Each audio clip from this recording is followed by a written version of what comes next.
Hey everybody, welcome back to the Gutterwise Marketing Podcast. Very excited for this episode. We have a amazing person on today. Kayla is joining us today from DiamondFlow Gutters. She's going to talk a little bit about what it's like to kind of start up a gutter business today. A lot of the people that we've had on the podcast so far have been in the industry 10, 20, 30, 40 years and have kind of been there, done that. But I wanted to know, what is it like to kind of get there and get down in the weeds today in 2024? What is that like? And what is it like to manage that sort of thing? So Kayla's going to give us some awesome insights, and I'm really excited to have her on. Kayla, how you doing? I am well. I am well. Awesome. Well, I appreciate you coming on the podcast. We can just dive right in. First, I would love for you to give us a little bit of background on who you are, what you're all about, and a little bit about Diamond Flow as well. Yeah, so I decided a long time ago that I wanted to be a stay-at-home mom. And at that time, I was a single mom. And I was like, I quit my job and I knew that I had to find some way to like make an income. And so I have wanted to be an entrepreneur for a long time. And it just took me a little while to find where that niche was. And I'm a very big believer on every opportunity door that you walk through is going to lead you to another opportunity. And that's really how I have got here today is I have just walked through multiple doors to get to where I am today. Um, I am no longer a single mom, so I am married, but a few years ago, I had gone through all the network marketings and all those things in the online world. And then I became a transaction coordinator for real estate agents. I had always wanted to be in real estate, but I just wasn't at that season in my life because when I do something, I want to do it all the way. And people think, oh, you could just be a real estate agent and work on your own time. And that's not that isn't true. Like you really have to give all you have to be a successful agent. So I found transaction coordinating and I did that for a long time, 4 years. And then my husband works pipeline, so he's gone all the time. I currently, on this particular schedule that we are on, he comes home for about 48 hours every 4 weeks. So I see him for about 2 days once a month. So I knew that we needed to kind of have something, another business. I knew we needed to start a business, but what was that going to be? And I would just pray about it. Like, Lord, what is it that we're supposed to do? My husband's not in the transaction coordinating world. He's not going to be on the back end of a transaction. So as I was running that, I knew that I needed to start something else. And then that's when I found Gutter Launch with Colin DeHaan. Like that was it. It was like the moment I found transaction coordinating was a big light bulb that went off in my head. And I called every agent I knew and was like, is this really a thing? And then when I found Colin, I was like, oh my God, I could easily run a gutter business. I went from being a transaction coordinator to like, I can go sell gutter. I can hang gutter. I don't really care. I can do anything. And so I dove in back in October. I was blowing Colin's phone up, asking him all the questions that I could think of. And he was like, who are you? And I'm like, hi, this is me. This is who I am. I am one that just jumps in when I do something, I do it with everything that I have. And so I joined Gutter Launch in January and I have been trying to soar from there. That's That's awesome. my quick background. And There I you do go. that while homeschooling my kids, Yeah. two boys. For sure. That's awesome. Kind of, I love that mentality of just once you find something that you're confident in, you're just all in. You don't want to do anything halfway. And I find a lot of similarities in myself. I just want to go in and tackle something as soon as I figure out that I can. So I'm like, you know what? Let's just dive right in. So I love that a lot. And I think it's interesting how you didn't really come from a trades background. I mean, most gutter guys, their dad did it or their brothers did it, or they did it in high school and then started their own company later. It's had some sort of background, but I love how you're taking this approach to it of you don't have to you don't have to be a construction guru, or you don't have to do all of these things to start a gutter business. It's thankfully it's a relatively simple business, right? And it's a relatively simple process. And I love how you just took all of that and just slammed it all into Colin and said, "Hey man, what can you do for me?" Yes, yes. That's awesome. I think that's amazing. So you got started at Gutter Launch, and you said that was back in January. January. Awesome. So what did those first couple of months, couple of weeks look like? Like, what did that startup process look like for you? Yeah, I was starting this with zero. I was self-funding it. I did not have capital overhead. I couldn't just jump in and buy all the things, right? I couldn't go buy my machine. I couldn't do all of that. So the first few months, I was really trying to wrap my head around like, what the heck am I doing? Like what I literally knew nothing about gutter. I did not know that there was a seamless gutter machine and this machine spit gutter out. That's how clueless I was about gutter. And so I just dove in trying to learn everything about gutter, how it was hung, what are the names, what are these things are. And then I was actually kind of scared to start marketing myself. And I just kind of sat back and like found all these excuses of why I wasn't ready to launch. And then finally, I ordered a bulk, my first 100 yard signs in April. No, March. It was in March. And I just started putting yard signs out. Well, then people started calling me, and I was like, oh my gosh, I have to go do an estimate. Like now I have to really go out there and like be a business owner. And so I've come a long way. I've probably, since April, I think I've probably gone on 150 estimates ish. Um, and most of those all came from yard signs and networking. And so I chose the subcontractor route. I went and I just started interviewing subcontractors. I would go watch, like, look at their jobs when they were at a job. I would just ask them all the questions. These are the products that I want to offer. Do you offer those? And then I've gone through a few subcontractors and I didn't like them, right? But like right now, I have a group that are, I'm hoping to get to the point where they're only me, right? Like I'm the only one keeping them busy. It's a husband and a wife and a nephew, and it's great. And I love it. And I love that the wife is the one in charge. Like she's the one who talks to the homeowner. And so that really, like, being a female business owner, like that means a lot to me.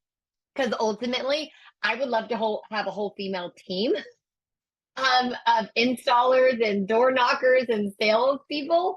So yeah, that's kind of like how I got started. I started with yard signs, and then I took money that I made and I bought more yard signs.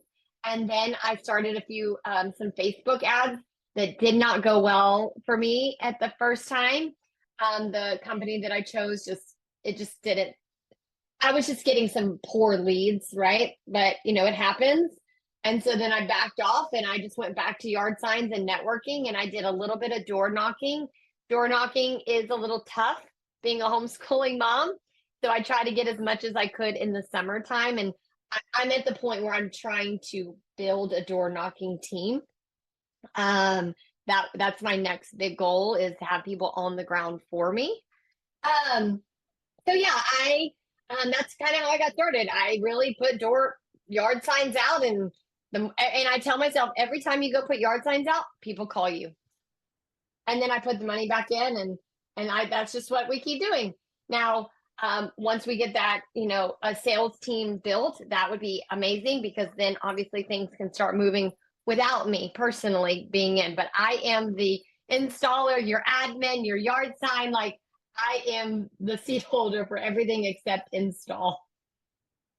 That's awesome. I love how I think it's awesome how you kind of took that approach of like, all right, what can I start doing right now for either free or as cheaply as I can, right? And yard signs and just calling people, door knocking, getting to know people is that way, right? And that's how a lot of people start out.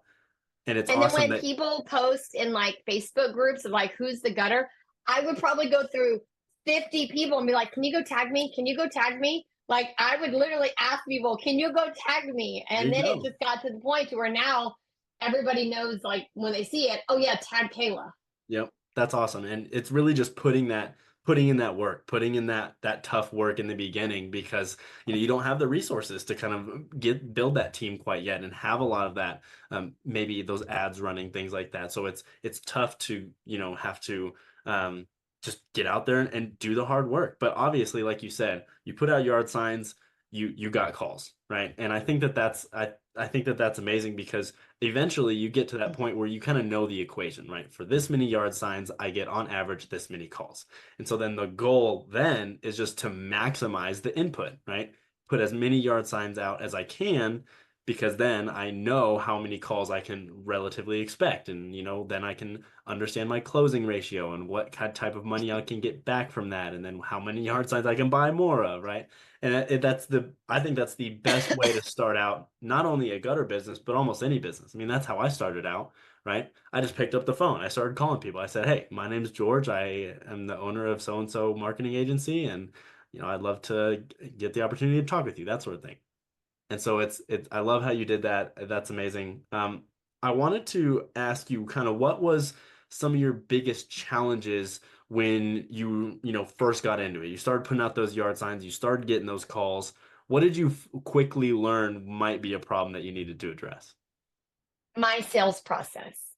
So I've never been in sales before, Mm, and I am charging more premium prices than your typical chuck in a truck. And everybody is so quick to say, "Oh gosh, you're so expensive," or even everybody in not everybody, but so many people in the gutter industry of like, "Oh, I can never charge that much. People in my area are only charging $4 a foot." And so I quickly had to realize and not go down that rabbit hole and be like, people buy Dyson vacuums every day while they also buy Walmart vacuums. People buy, Cutco knives every day. People buy leaf filter every day. yep. So when it Yep. really comes down to is I need to find a way to provide more value when I'm selling to these people for them to say yes. And if they don't say yes, it only falls back on me. So I've never been in sales and I've had lots of talks with Colin of like, I really have to just master my sales process and figure out where that missing link is. Mm, Because yeah, I might go on 40 estimates, but I might only close 5 or 10% of that. Well, it's not the estimate, it's me. I'll share a quick story. Like I had a lady that I did an estimate on a brand new home. It was like $3,300, and she said, "I only want to spend 2,500." And I was like, "Okay, well, you have a few estimates coming. I would love for you to say yes, but I can't get to 2,500, but I would love to work with you." I literally walk out the door. The leaf filter was there. 3 days go by. So it was on a Friday. Monday comes and I call her to follow up. And she said, "Oh, yeah, I went with leaf filter." And I said, "Oh, really? Well, can I ask why?" And she said, "Oh, yeah, they have leaf guard." And I said, "Oh, I didn't quote you because you don't have a tree within 20 miles of your property." And she's like, "Oh, well, we went with them." I said, "Do you mind me asking how much they charged you?" And she said, 7,000. So that just shows you I did not provide enough value at 3,300, yep. but Leaf Filter did at 7,000. So it really comes down to that's just the biggest challenge. Every now and then I am a girl in a man's industry, and sometimes the man will look at me and be like, "Ugh, what do you know?" But I don't find that very often. It's more the sales process and me providing enough value to let them know why we are this price. Mm, for sure. I mean, I think that's crazy that you can go through this whole process and describe your services and things and then pitch a price that is fair and reasonable and lower than somebody like Leaf Filters, right? And then they come in and say, "Oh, we'll throw the guard on." And like you said, there's not a tree in 20 miles. Like you don't need this because it's never gonna do anything for you. You don't need it.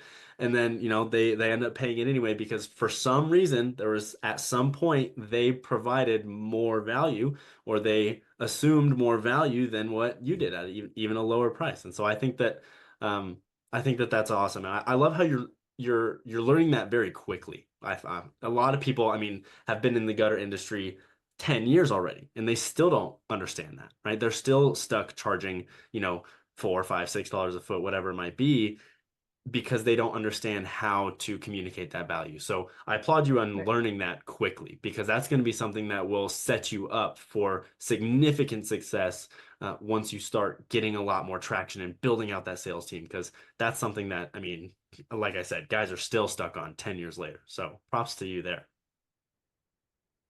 And a lot of that I'm sure comes from Mr. Colin DeHaan, right? He always talks Yes. about that, making sure that you're communicating your value, because he charges amazing prices and does amazing things in his business. And so I love how you're kind of taking that and really internalizing it quickly. Yeah, Do you well, everybody's so quick to place blame of like why they can't sell something when it's just us. You just have to provide, making it clear that they see the value. I mean, people, not everybody's going to say yes, but if you do a good job of letting those people know why they need to go with you, and they're convincing, but you got to convince yourself. You can't sell at premium prices if you don't feel that it's any better than the $6 a foot. Nope. Nope, I completely agree, and I completely agree. Do you tend to be that type of person where you learn information and you try and understand a concept and you implement it really Yeah. quickly? Yeah.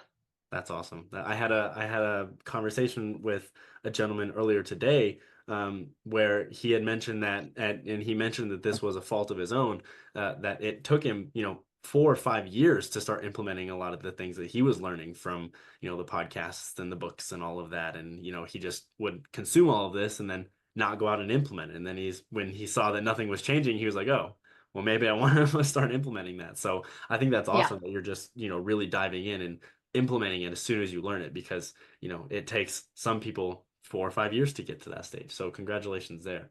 um, I wanted to talk a little bit about you mentioned this briefly, but I would love for you to dive deep into kind of your strategy behind this. um, your marketing tactics today seem to be heavily based on just getting the word out there organically, right? Like networking, yard signs, maybe going to some chamber of commerce meetings, things like that. I would love to hear about kind of what your strategy is. Do you have any specific metrics that you like to focus on, track, or what's kind of your process for marketing right now? Being so new, I'm not good at tracking. So I haven't really tracked a lot. I like buy yard signs, and when I run out, I buy more yard signs. And then I am in some networking events and just getting known in the community. Hmm. And then I did do a second run of Facebook ads, which actually were very well because they were actually leaf.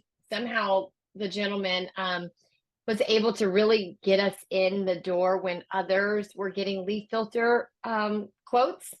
And so when you come in with your price and you provide a good value, those convert a lot better when they realize that leaf filter is 30,000 and my quote was 8,000. It's like Yeah. you always give that number and then you're like, oh, it's 8,000 too high. Are they going to like bark at 8,000? And she said, eight, like just 8,000. And I was like, yes, ma'am. She said, oh, they, they started at 30 and they got down to 16,000, but not 8,000. And I was like, oh, well, actually it's 10,000. No, I'm just kidding. Can you tell me that ahead of time? Um, Right. but yeah, I mean, right now that's still really, I'm still in those beginning stages of still yard signs, and I do want to, get bigger and to start like the sales team, and then start really targeting certain neighborhoods Hmm. and taking over certain neighborhoods to where then those neighborhoods are going to tell their friends that aren't in their neighborhood, and then I just become the pink diamond flow gutter girl who's like taken over the town. For sure, for sure. That's awesome. When you're going to um, put out a lot of these yard signs, are you strategically placing them in, certain neighborhoods that you want to target? Are you placing them high traffic areas? Kind of where are you focusing your yard sign efforts? Yeah, so we have a big lake area on the west side of town, and that's, the more money area, right? Like, so Yep. I like to put them a lot more out on the west side of town.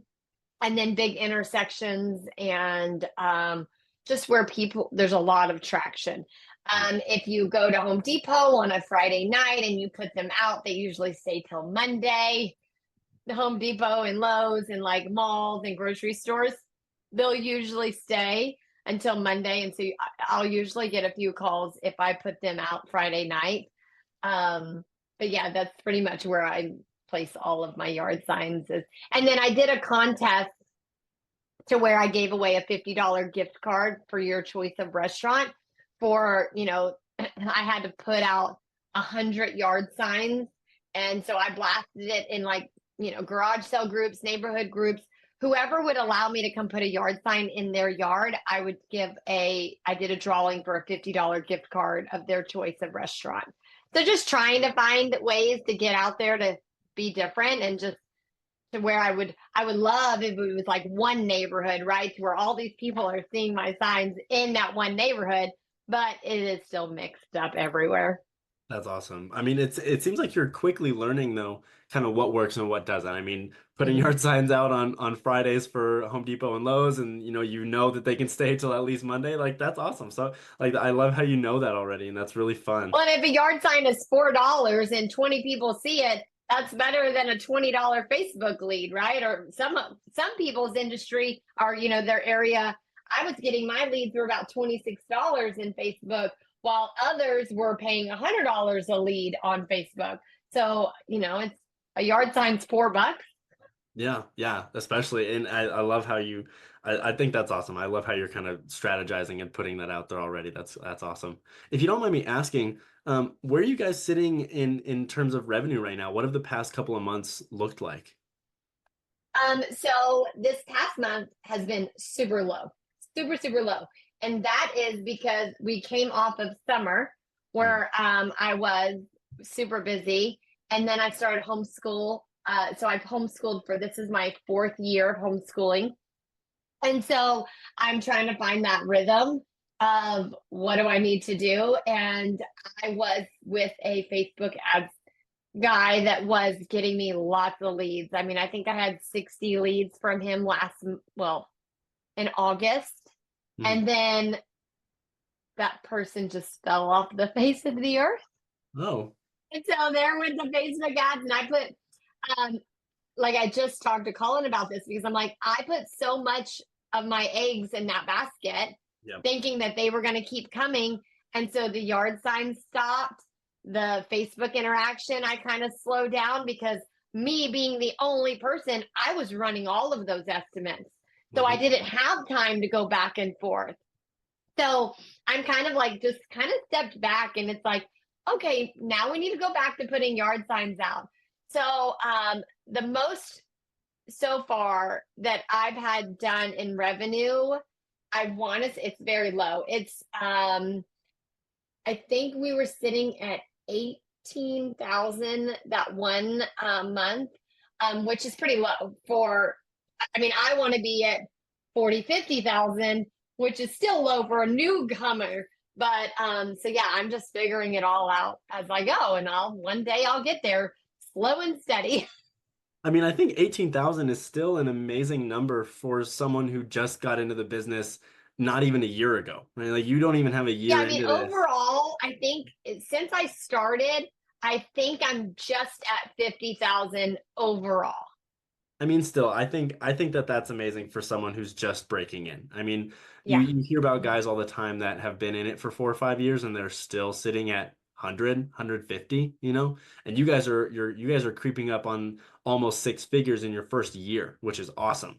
Within these next couple months to see what you guys do, I'm super curious to see what you guys do by the end of the year because I mean, year one, that's amazing. And that just goes to show that you put in the work, you put in the hours, you put in the time, and you learned a lot from those who have been there, done that, and implemented everything, and you've gained success from that. You have had a lot of success, and I think that that's awesome that you guys have been able to do that in such a short period of time, which is unfortunate for the construction industry in general. A lot of people don't have that mindset, right? Like a lot of people are, uh, you know, it's more long term, where they're like, oh, in 5 or 6 years I want to get to 1 million, or in 3 years I want to break X number. But I mean, I think that you have that mindset of that kind of grit and that grind to get out there and do the work, which I think is awesome.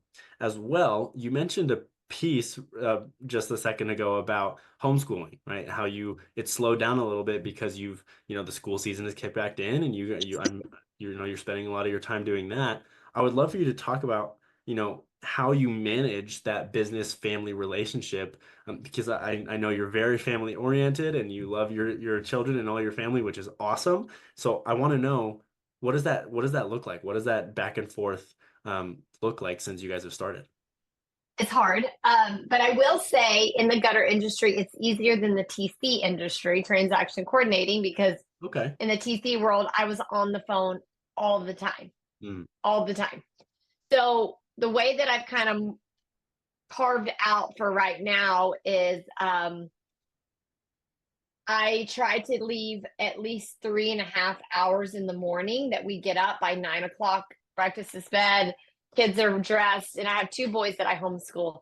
And then we get school started. One is in ninth grade and the other is in fifth grade. So the ninth grader, he's pretty much on his own other than one main topic. So we start with that one first. And then so then that leaves the afternoons. Now we also have homeschool sports, which my youngest is in competitive dive, like off of a diving board into a pool, which is on pause right now since I just told you he broke both of his wrists last Mm. week. So we are on pause, which I hate to say I'm grateful, but it gives us a little bit more time at A home, little bit of little breathing quiet room. time. And then my oldest, he's in a homeschool baseball league. So we play twice, Tuesdays and Thursdays from 2 to 4:30. So that really allows me to be in town. We Mm. live out in the country. So to be in town, so that's just kind of how I set it up. Like if I have estimates, Tuesday and Thursdays are good days to go out. But even if I need to go any other day, I can do that because I try to get school done in the morning. Because unlike regular school, it doesn't take 8 hours to do school. Yeah. Um, so that's how I run it. And then if I am not on estimates, then that gives me the afternoon to make follow-up calls, try to make Facebook posts and all of those things, and then call random business owners and introduce myself to let them know who I am. But it frees up the afternoons so we can run the business. I mean, as long as you're doing something every day, that's how I tell myself, if you do one thing, that's going to move you one step further versus, doing nothing. Yeah. Yeah. There's that consistency, right? A bunch of intense action for a short period of time isn't going to be significantly less effective than little actions consistently every single day for a Mm-hmm. very long period of time. And that's how people win, right? It's not short bursts here and there. It's doing at least something every single day, committing to that action. So I think that's awesome. And it seems like you're kind of getting a groove, right? You're kind of understanding when is a good time to market, when is a good time to go out in the field, based on the family life, which is awesome. Um, we're closing in on our time here, so I wanted to ask you one more question that I want you to really think about. Starting a gutter business in today's day and age might seem very intimidating for a lot of folks. There's a lot of them out there. There's a lot of big players, especially in some of these bigger cities, bigger towns. So, what would you say as a piece of advice to someone who might be looking to get into this business in 2024? Just do it. Like it doesn't matter where you are, there's always people out there doing it. There's new coaches starting every day. People start coaching business online. There's new real estate agents that come out into this world, and if you pour in your heart and soul, you can succeed. So whatever it is, like if you're thinking about it, just do it, but have the right mindset that it's going to be hard and there's going to be competitors, but you have to find a way to push past it and either partner up with those competitors or find a way to work behind those competitors to stand out. Mm. I mean, it doesn't matter what it is in life, there's always going to be somebody else doing what you're doing. So if you want to do it, you just got to do it. Yeah, that's awesome. That's awesome. Well, Kayla, I really appreciate it. I mean, this rings so true to my heart because my business itself is relatively small. We started not that long ago compared to a lot of other guys. And so a lot of this that we're talking about is really ringing true for me. And in the not so recent past, it's all coming back. So I really appreciate you coming on here and taking the chance to come and speak on your business. And I really can't wait to see where you guys go. I mean, just based off your work ethic and your amazing, thought process and implementation. I think you guys are going to do amazing things, and I can't wait to follow along in the process. So thank you so much for coming on, and I really appreciate it. Yes, sir. Thank you for having me. Of course. Have a good one.